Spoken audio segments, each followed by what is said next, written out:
Welcome back, everybody. If you're new, my name's Nicholas, and this is Investing Against the Grain.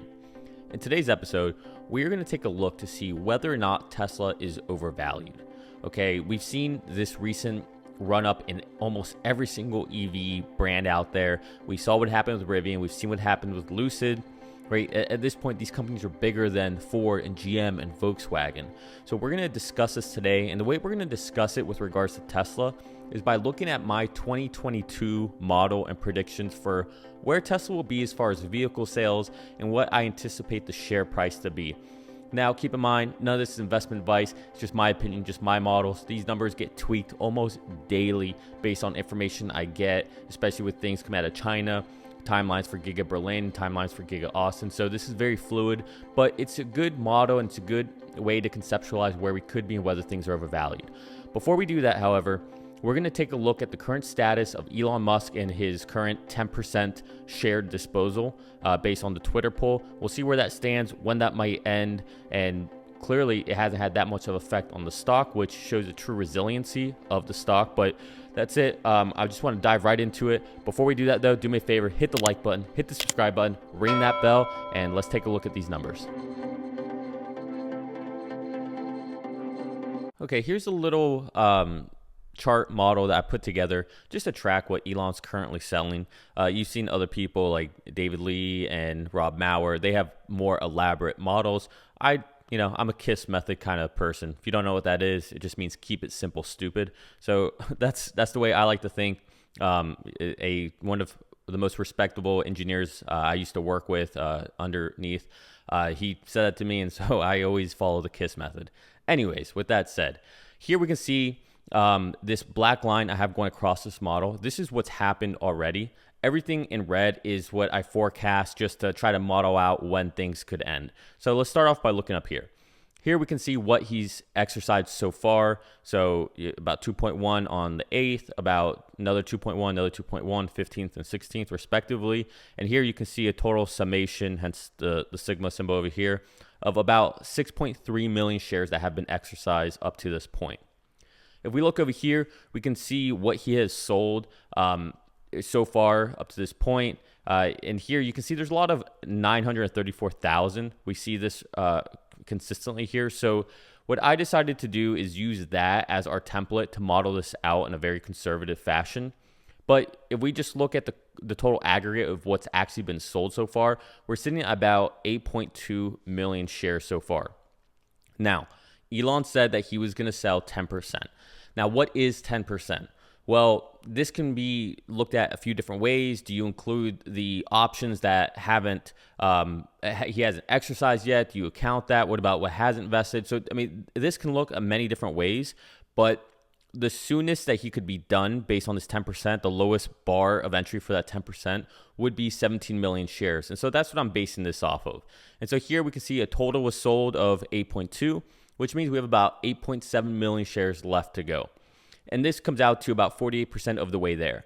Now, with that said, if we take a look at this 934 and we model that out as going to be, what the template is moving forward, we can see here it'll be about December 1st by the time we're done and we've essentially hit 17.5 million shares at this point.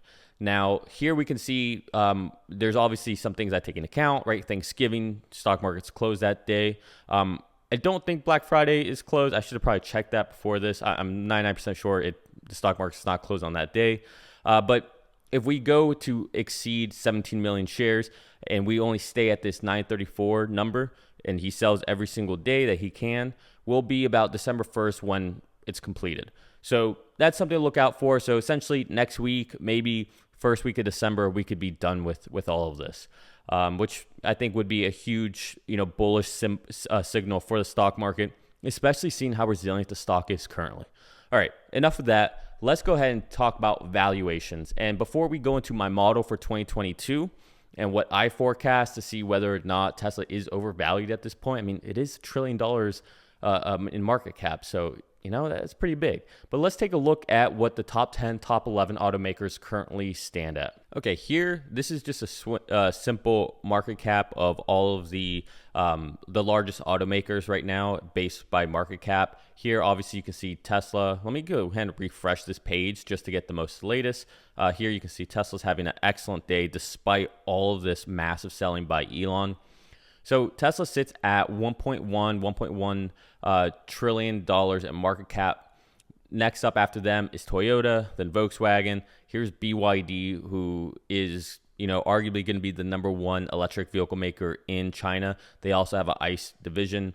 Rivian. Okay, so this is where you can't turn on CNBC without talking about Rivian and Lucid right now.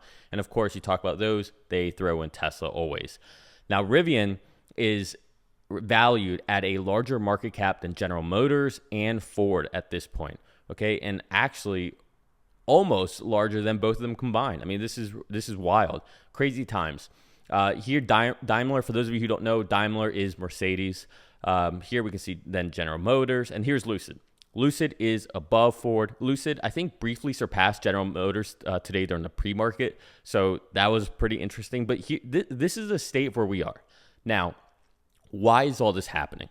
Well, everybody is slowly coming to the realization that we are in the midst of this transformational paradigm shifting change from ICE, internal combustion engine vehicles, to electric vehicles. It's starting to click with people, okay? A lot of us saw this happening in 2019, 2020. Some people like, David Lee and Rob Maurer, they saw it back in 2013, 2012. They were way ahead of the game. But the rest of the population seems to slowly be coming around to it. We see what happens with Hertz. Tom Brady's been driving a Model S for years. It's becoming more and more mainstream. You can't go anywhere without seeing a Tesla. You can't go anywhere with a kid who doesn't know what a Tesla is, right? No kid really knows any other vehicle, especially at younger ages. So this is happening, and it's happening a lot faster than we think. And this is why we see a lot of investors starting to pile into these companies, these electric companies who people think are going to be the next Tesla. And so that's why Rivian is up here, right? Rivian recently IPO'd, but they really don't have that many deliveries at all, right? A few hundred, I believe. General Motors, Lucid Motors, right? Again, they just had their first handful of deliveries. None of them are actually delivering EVs in mass quantity. The only company that's actually doing that is Tesla. Now, some people might push back and say, oh, what about Ford? What about GM? Okay, well, GM, let's start with them. GM is currently not selling any. All right, the whole Chevy Bolt debacle with the batteries, right? That put a pause on everything. I don't know when that's going to start up. It might have started up again already with the whole, renewed battery and the whole thing about, who's going to pay for what. All that's pretty much been settled, I think. But General Motors really isn't selling anything. However, they do have a new factory that's supposed to be just for EVs opening up today, and that's where they're going to build the Hummer. But I had a thought today, okay? So keep in mind, General Motors is going to start with the Hummer, and then they're going to move over to, I believe, the Silverado, and they're just going to start off with kind of the truck segment. And then we have Ford. Ford has launched the Mach-E, right? And is it selling out? Yes, it's selling out, but they're not making many of them, all right? So that's not saying much. And in general, the Mustang brand has if you charted the sales of the Mustang brand itself, it's down to the right. So not a good, healthy chart, right? Mustang itself as a brand is kind of dying. So with that said, why isn't Ford and why isn't GM getting the same kind of cachet that we see a Rivian and a Lucid and Tesla? Well, the truth is, I don't think people really find them sexy. I don't think people really think that they're going to be the ones that people want to go to. I've talked about this ad nauseum. It's the same reason why when smartphones were coming out, people didn't run to Motorola and Nokia saying they're going to be the next ones, right? No. What ended up happening was all of those OEMs from the traditional days with cell phones kind of died off, right? Now we have Pixel from Google, we have Samsung, we have Apple. Those names didn't exist in the phone market before. Social media, same thing. You have Facebook, you have TikTok, you have Snapchat, right? You don't really have a MySpace anymore. Nobody uses AOL, AIM anymore. Those things kind of died out. And so I don't think people have confidence in OEMs being able to make transitions like this, especially when they have to balance their ICE business, which is what provides revenue for them, actually makes them money, with this transition into EVs, which costs them money. They lose money on it. So this is a very, it's a hard thing to balance. But so let's take a look at what we see here. Tesla. Tesla is by far the only company making EVs at volume, at profitability, and something people always forget. We're looking at automakers here. Tesla is the only company that also has an insurance business built into it, also has an energy business built into it, also produces their own batteries, the 4680. They do everything vertically integrated. They're the leaders right now in autonomous driving, no matter what Mary Barra says, right? Tesla has this whole ecosystem within. They have solar roof, they have solar tiles, they have Powerwall, the mega pack. I mean, it's insane what Tesla has. Tesla is a conglomerate, right? It's not just an auto company. So Tesla stands on its own. Then we have Toyota. Toyota has yet to really move into the EV market. They're looking at hydrogen. They're essentially saying that they'll be the last ICE, makers out there. Volkswagen. Volkswagen has started making EVs, but they're not catching on. People aren't interested, to the point where Herbert Diess has invited Elon Musk to speak there to try to get the managers energized, understand the pace of innovation they have to be at. And at the same time, Herbert Diess is fighting against the board and unions with Volkswagen, so there's tension there. BYD. BYD also has this ICE electric vehicle issue that they're going to have, but BYD, I think, will be the number one winners in China. Tesla should not and cannot be the number one in China. Otherwise, I think China will start to disincentivize or attack Tesla. And we don't want that, right? I think as long as Tesla can hide out under the shadow of the number one, which I think will be BYD, I think China will leave Tesla alone, which is what we want, right? We want to stay in the Tesla market, or in the China market with Tesla.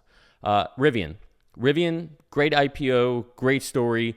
Truck to me looks a little goofy with the headlights. Not a fan of it. The rest of the truck I like, but they haven't really sold anything yet, so they're not proven out yet. Daimler, Mercedes, same story as GM and Ford and Volkswagen to me. General Motors, we talked about it. Lucid Motors, they've delivered like 5 vehicles, 10 vehicles, 15 vehicles. So they're not proven. They still have to scale. They haven't proven they can do production. So this is not a great story. Ford struggling on all accounts.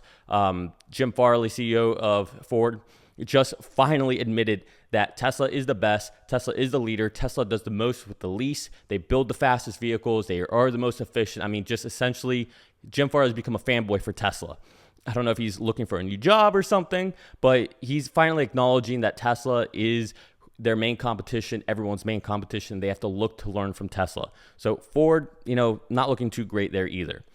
Great Wall Motors, I honestly know nothing about them, so I'm not even going to talk about something I don't know about. BMW, I don't know what they're doing. So the point here is, if I just went in, I just ripped apart all of these, and all these companies have to make a transition, have to go into EVs. Tesla is the only one that's actually doing all the right things at scale, profitable, and increasing their speed. This is why I say it's game, set, match. This is why this valuation to me does not look crazy. Not only is Tesla more than an automaker, they're the only automaker who's already made the transition and is going at volume, at the most cost effective, at the most profitable. So let's use that to frame in the conversation moving forward. So here we're looking at Tesla from Hypercharts. If you don't know what Hypercharts is, check it out. It's more than just Tesla, but they have great charts for all kinds of stuff. But here we're going to look at vehicles delivered by Tesla. Now here, obviously, beautiful chart, right, up and to the right.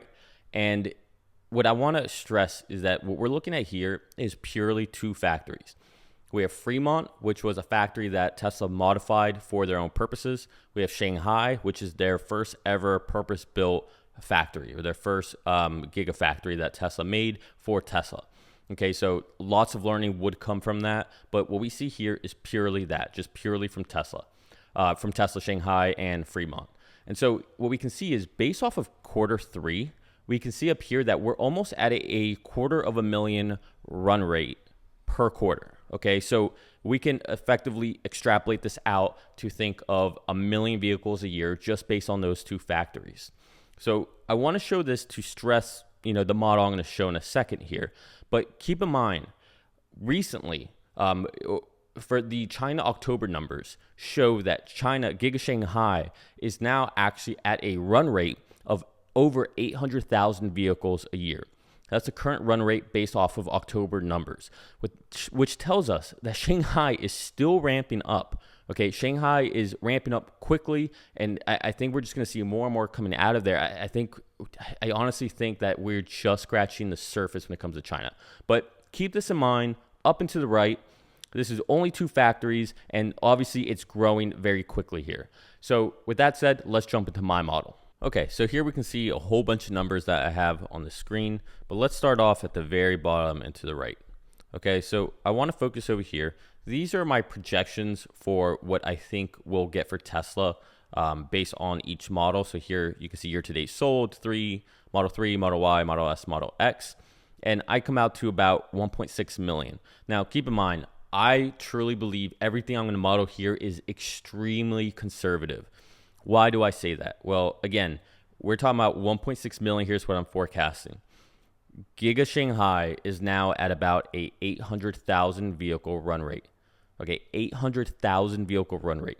Assuming that they don't grow anymore and they stay at 800 and they don't exceed that, right? That's what we're going to stick with based off Q3 or current October extrapolated out.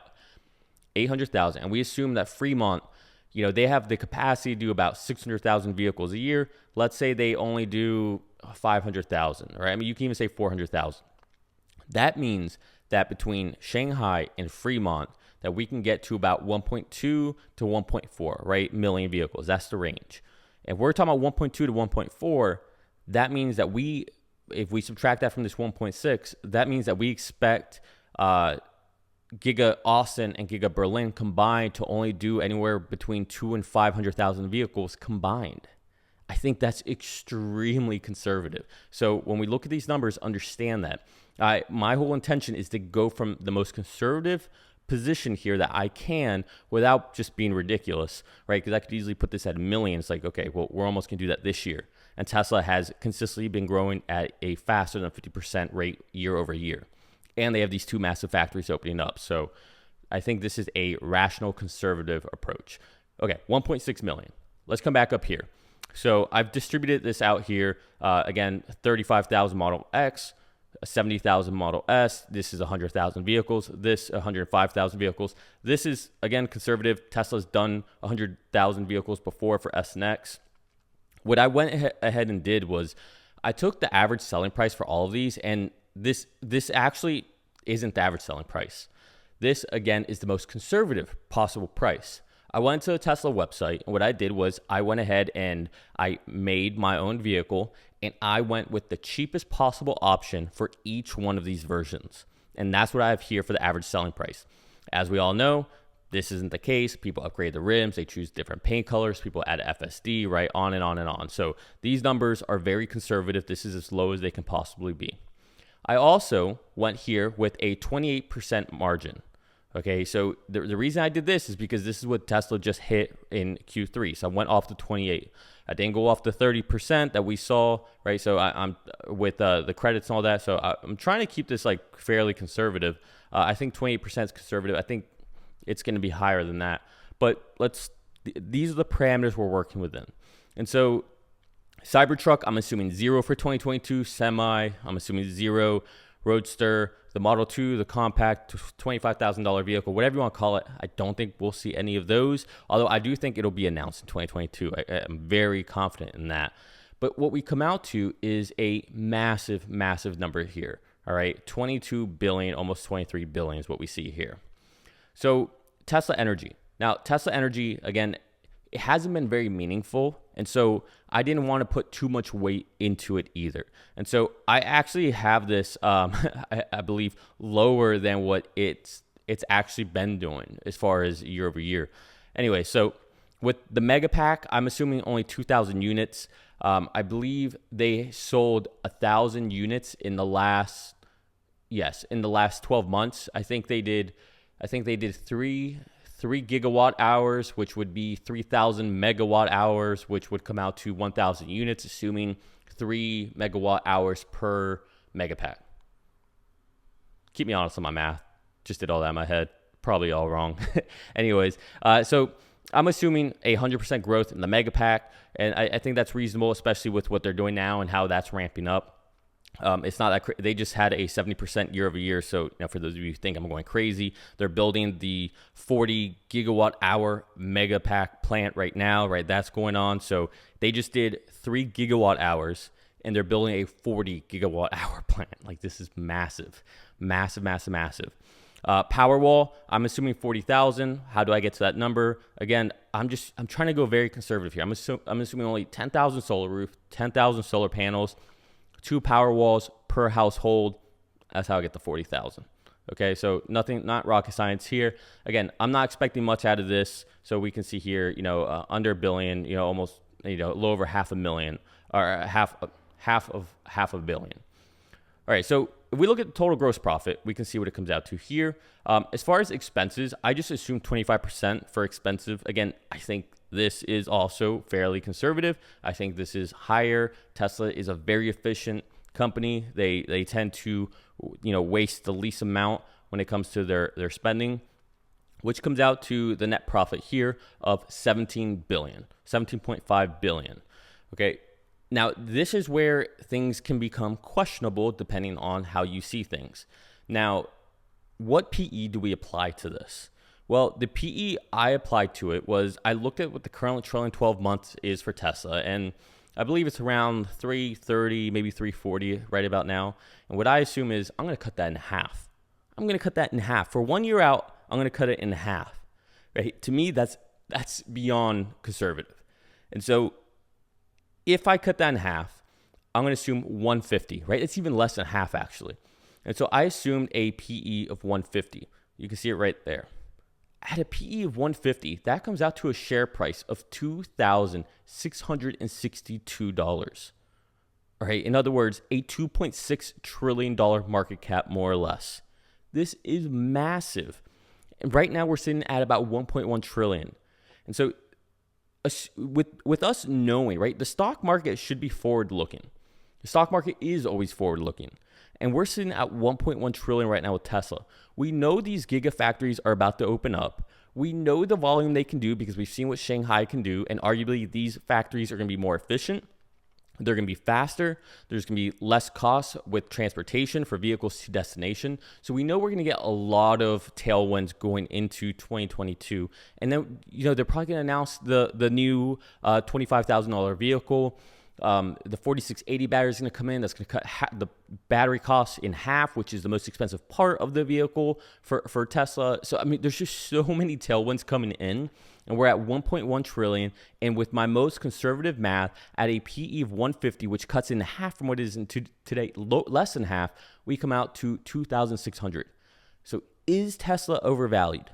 The answer is no, not at all. It is grossly undervalued, especially when we understand that the stock market is a forward-looking metric, a forward-looking reaction to what a company is doing.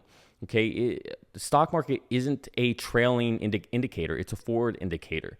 And so, knowing that by the end of 2022, arguably with the numbers here that I've generated, which again, I'm throwing millions of variables into this, so this can be grossly wrong, but I don't think I'm too far off. If anything, I think I'm wrong onto the downside, right? Like I'm more conservative than what I should be. And we get out to a $2,662 stock. Now, currently, we're at about 1,100. What would you pay to have a stock more than double in 1 year, right? Like, at what price what kind of returns would you ask for to guarantee that, right? And that's the kind of thinking that I don't think a lot of people see when it comes to Tesla. They just see, oh, it's $1,100, that's expensive. Oh, it's $1 trillion market cap, that's expensive. But they don't take into account the speed of growth, the margins Tesla has. They don't take into account the growth they have, the demand, the clout, the Apple-like, obsession with the product. These are the things people don't understand. All right, let's get more conservative. Let's say we drop this down to 100, okay, for the PE, just 100. That means we still are at a $1,774 market cap, right, or share price. That's still almost a $700 upside from where we are now. That's almost that's more than a 50% increase from where we currently are in 1 year. You'd be a fool not to jump on an investment like that, in my opinion. Again, not investment advice. But so the whole point of this, and again, keep in mind, these numbers change constantly for me, especially with the new data I get. You can see here, right, as the quarters come in, I start to roll in numbers and I start to change them. Obviously, all of this isn't real because I'm just guesstimating here, just doing run rate numbers. But this is where I'm at. This is what I'm thinking for 2022. I definitely think we'll be above 2,000 a share. I think it's inevitable. I think Tesla is going to become the biggest company in the world. Maybe not by 2022, but by 2023, 2024, 2025, I don't even think it's a question. So, the whole point of this video was to discuss, is Tesla overvalued? And I think here we can see they're not. They're not a company that is just aspirational. And keep in mind, I don't have a lot of stuff in here. I don't have insurance. I don't have full self-driving. Energy is just dismal. In my example here, I'm conservative on every single one of these numbers. So I don't think what I'm putting in here for these price targets, I'm being aspirational. Now, if you want to be aspirational and talk about robo-taxis and full self-driving, the subscription of all that, these numbers would be like, way higher. Like we're talking about like 8 trillion, 9 trillion, 10 trillion, right? And maybe I'll make a video about that. But what I try to do is I try to model things that we know exist, things that we know are coming, things that we know that are inevitable. We know Giga Berlin, we know Giga Austin, inevitable. We know Giga Shanghai is ramping up like crazy. We know the numbers, and that's what we're extrapolating off of. We know Tesla's current margins. We know Tesla's gross profits. Okay, all these things we know. We know how the energy business is going. We know their current PE ratio. So using all the things we already know that already exist, that there's no technological breakthrough we need to get to in order for Tesla to really have these values, in other words, like FSD, none of that plays into this. So all these numbers are based off what exists, what's already done from an engineering perspective, and what we're just literally waiting, a few weeks, few months away from all of this really opening up. So I think with that approach, Tesla's cheap right now. Tesla is at a discount, and I think it'll continue to be at a discount until Elon Musk says that he's completed his 10% sale. So with that said, I hope you found this, entertaining. I hope you found it interesting. Again, do your own homework, make your own models, come up with your own assumptions. Don't just listen to me. Don't be a sheep. Think for yourself. I appreciate all of you. Do me a favor, hit the like button, hit the subscribe button, ring that bell. I love you all. Peace.